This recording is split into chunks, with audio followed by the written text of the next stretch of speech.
네, 2026년 8월 3주차 대한민국 벤처 투자 시장 주간 브리핑을 시작하겠습니다. 오늘 주간 브리핑은 2026년 8월 10일부터 8월 15일까지 한 주간에 있었던 소식입니다.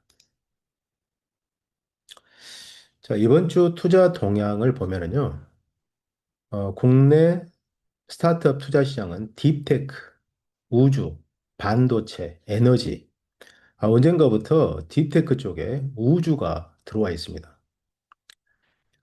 일론 머스크와 제프 베이조스가 어, 스페이스X, 블루 오리진을 설립한 이후 25년 정도가 흘렀는데요. 드디어 우주가 하나의 투자 대상 산업으로 자리를 잡고 있습니다. 그래서 우주, 반도체, 에너지, 그리고 AI 콘텐츠 분야를 중심으로 벤처 투자가 활기를 이어갔고요. 특징할 만한 것은 카이스트 창업 기업인 포인트 테크놀로지 회사가 엔비디아 벤처 투자 부문에서 재투자를 받았습니다. 그래서 누적 시리즈 P 1920억 원을 확보했습니다. AI 데이터 센터 인프라 분야에서 국내 기술의 글로벌 위상을 입증했다라고 평가할 수 있고요. 2026년 1분기 정부의 공식 벤처 투자 통계는 3.3조 원으로 역대 2위이면서 전년비 24.1% 증가했다고 합니다. 벤처 펀드 결성은 4.4조 원으로 역대 1위고요. 전년에 비해서 30.7%가 증가했다고 합니다. 민간 시장 상반기 누적 투자액은 7.8조 원으로 이미 2025년 연간 실적 6.9조 원을 넘어섰다고 합니다. 특징할 만한 것은 100억 원 이상 대형 거래가 투자 금액의 93%를 차지하며 자금이 쏠리고 있고요.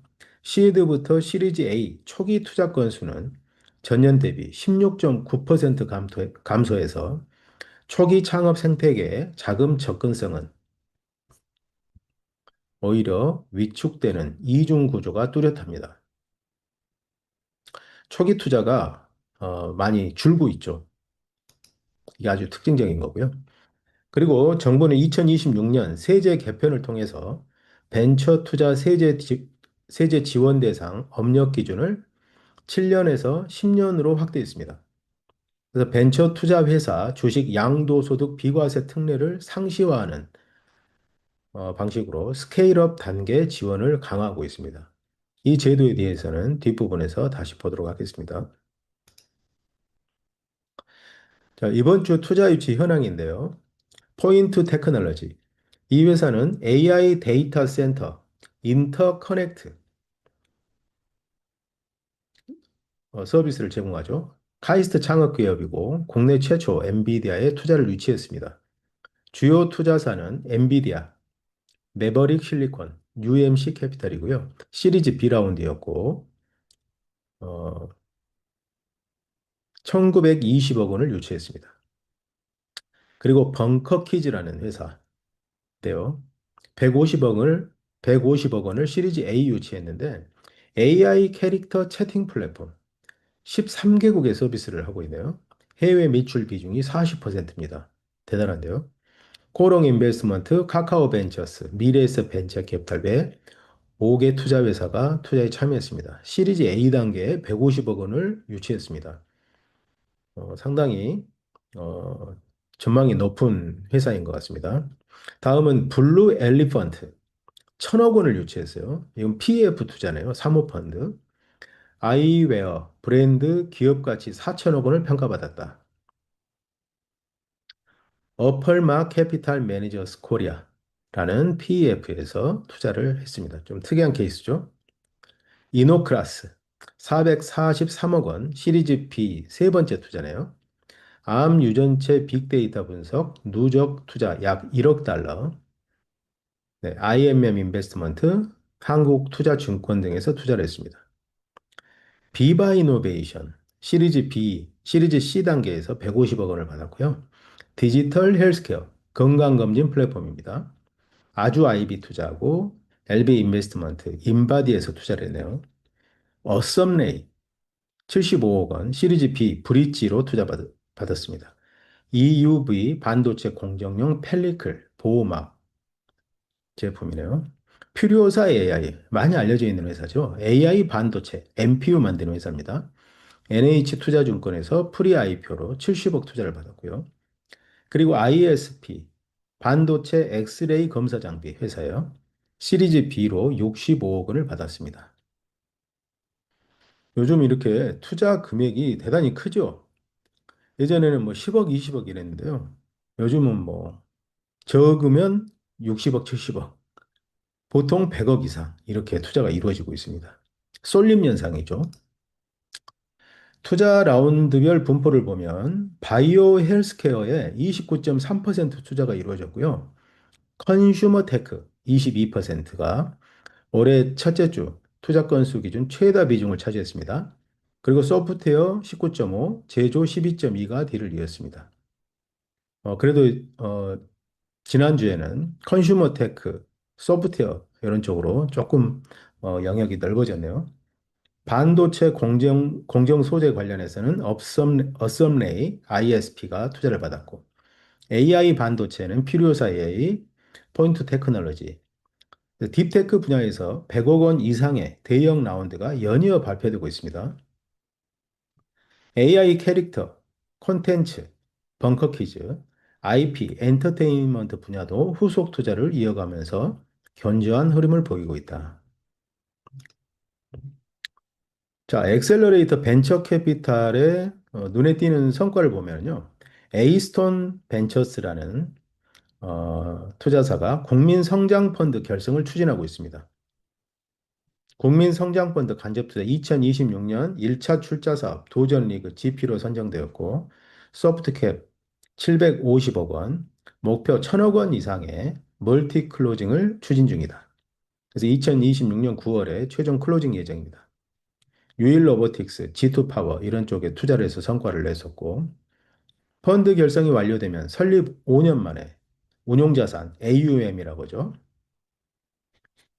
Asset Under Management. AUM이 1,000억 원에서 2,000억 원으로 확대된다.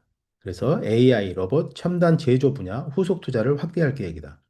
에이스톤 벤처스라는 투자사가 뜹니다. 그리고 블루포인트 파트너스, 저희 같은 엑셀러레이터죠. 엑셀러레이터인데 자체 투자 유치를 했어요. 엑셀러레이터는 투자를 하는데 엑셀러레이터도 돈이 있어야지 투자도 하고 사업체를 운영하죠. 그래서 블루포인트 파트너스가 투자 유치에 성공했습니다. 초기 스타트업 투자를 전문으로 하는 엑셀러레이터 블루포인트 파트너스가 A벤처스, 하나증권 등으로부터 60억을 유치했습니다. 예, 엑셀러레이터 스스로가 투자 유치의 대상이 되는 사례로 초기 투자 시장의 자금 조달 구조 변화를 보여준다. 사실 투자사들도 투자를 받죠. 투자사가 많은 기업에 투자를 하는데 그 많은 기업의 지분을 가지고 있는 투자사의 가치도 상당히 크겠죠. 그래서 투자사도 투자를 받고 그 자금으로 또 투자사가 투자도 하고 그렇습니다. 팁스 민간 투자 주도형 기술 창업 지원 제도가 개편되었습니다. 중기부는 2026년 팁스 운영 트랙을 단순화하고 R&D 지원 규모를 확대하는 방향으로 개편했습니다. 팁스 운영사, 엑셀러레이터나 VC에 스케일업 후속 투자 연계 기능이 강화됐어요. 초기 딥테크 스타트업 발굴에서 엑셀러레이터의 역할이 한층 커질 전망이다. 팁스와 연계해서 저희 알토란 벤처스도 어, 스타트업을 발굴하고 육성할 계획입니다. 자, 2026년 벤처 투자 세제 개편인데요. 먼저 투자 대상 기업의 업력 기준을 7년에서 10년으로 확대했습니다. 이 말은 뭐냐면 스케일업 단계의 기업까지 세제 지원 범위를 확장한다는 거죠. 그런데 이면에는 이런 게 있어요. 피투자 기업의 업력 기준이 10년 이내로 늘어남에 따라서 기존에 7년 제한으로 후속 투자를 받기 어려웠던 성장기 벤처 스타트업이 원활하게 모험 자본을 공급받을 수 있게 되었습니다. 이전에는 창업 7년 이내 기업이 제한이 있었거든요. 근데 스타트업이 창업을 해서 7년이면 사실 지원을 받아야 될 텐데 업력 기준을 7년으로 하다 보니까 지원을 받고 싶어서 제외가 됐었습니다. 그래서 기업들이 많이 불편해했어요. 근데 지금 10년으로 늘어서 사실 7년 이상 기업도 10년까지는 여러 가지 투자 지원을 받을 수 있게 되었다 하는 점에서 의미가 있고요. 벤처 투자 회사, 벤처 캐피탈입니다. 주식 양도소득 비과세 특례. 네, 이게 이제 2028년 말에 중지되는 그런 거였는데 이거를 상시화했습니다. 이게 28년에 28년에 일몰되면 다시 연장하고 연장하고 했는데 그걸 아예 상시화로 바꿨다.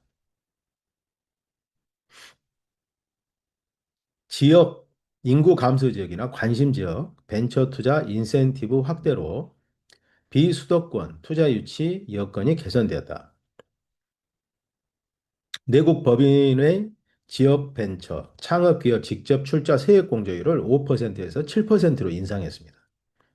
이런 인구 감소 지역이나 관심 지역은 세제 혜택을 더 받을 수 있으니까 벤처 투자가 더 활성화되겠죠. 그리고 또 특이할 만한 게 창업, 성장, 승계 전 단계 세제 지원 연계가 강화됐고요. 후계자, 부재 기업을 위한 제3자 사업 승계, M&A 세제가 신설됐어요. 이건 뭐냐면 친족 외에 제3자에게 회사를 승계할 때 매도자는 양도소득세 20%, 승계기업 소득법인세 5년간 10% 감면, 양도자와 승계한 양쪽에 세제 혜택을 이렇게 주게 돼 있습니다. 양도소득세 20%를 친족 외에 제3자에게 매각을 해서 그 회사를 승계할 경우에는 양도세를 다 면제해 주는 거예요. 큰 혜택이죠. 그리고 그 기업을 받아서 사업을 하는 승계 기업도 소득세와 법인세를 5년간 10% 감면받았습니다. 감면받게 됩니다. 자, 우리나라는 지금 어, 그 고령의 창업자들, 자식들이 사업을 인계인소 받으려고 하지 않고 창업자는 나이가 들어가는데 이 회사를 어떻게 할 수가 없어요. 근데 회사가 이익도 나고 괜찮습니다. 그런 기업을 어, 법인 승계 기업이 인수를 해서 하게 되면 여러 가지 세제 혜택을 주겠다는 거예요. 상당히 이런 이거는 어떤 시대의 변화에 의해서 발생하는 어떤 그런 케이스죠. M&A 케이스.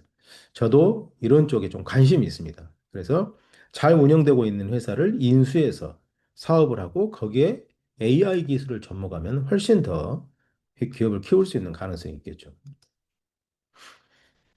자, 여기까지고요. 좀 정리를 해보면 자금이 검증된 딥테크 후기 라운드로 쏠리는 투자가 쏠리고 있습니다. 그리고 시드, 시리즈 A는 줄고 있어서 엑셀러레이터 초기 VC의 발굴 육성 기능이 생태계 전체의 병목을 좌우하는 구간이 되고 있다. 왜냐하면 벤처 투자를 하는 투자 기관들이 과거에는 좀 초기 단계로 왔었거든요. 근데 이쪽으로 왔는데 이쪽에서 성공하는 기업을 찾기 어렵다 보니까 이제 중기 후기로 다 간 거예요. 근데 중기 후기에 기업들이 이제 투자를 받으려면 초기부터 뭔가 있어야 되잖아요. 근데 그 일을 하는 회사들이 점점 없어지고 있기 때문에 엑셀러레이터, 초기 VC 이런 쪽의 역할이 대단히 중요해지고 있다 하는 거고요. 정부의 세제, 펀드 정책이 스케일업과 승계까지 지원 범위를 넓히는 방향으로 이동해서 엑셀러레이팅 이후 후속 라운드 M&A 연계 전략을 함께 설계하는 것이 유효할 것이다는 거죠. 요즘은 이제 엑셀러레이팅에서 기업이 성장하는 것뿐만 아니고 후속 투자를 받게 하고 회사를 매각하는 것까지 지원을 해줘야 된다라는 의미입니다. 그리고 포인트 테크놀로지 사례처럼 글로벌 전략적 투자자, 엔비디아 같은 이런 투자자가 국내 딥테크 기업에 관심을 갖고 직접 투자하는 사례가 늘고 있어요. 그래서 초기 단계부터 글로벌 CVC, 전략적 파트너와의 접점을 마련하는 포트폴리오 설계가 중요해지고 있다. 처음 기업을 발굴할 때부터 글로벌 투자사들, 전략적 파트너가 관심을 가질 만한 그런 포트폴리오를 구축하는 게 맞겠다 하는 그런 말입니다. 자, 오늘은 여기까지입니다. 2026년 8월 셋째 주 주간 브리핑이었습니다. 감사합니다.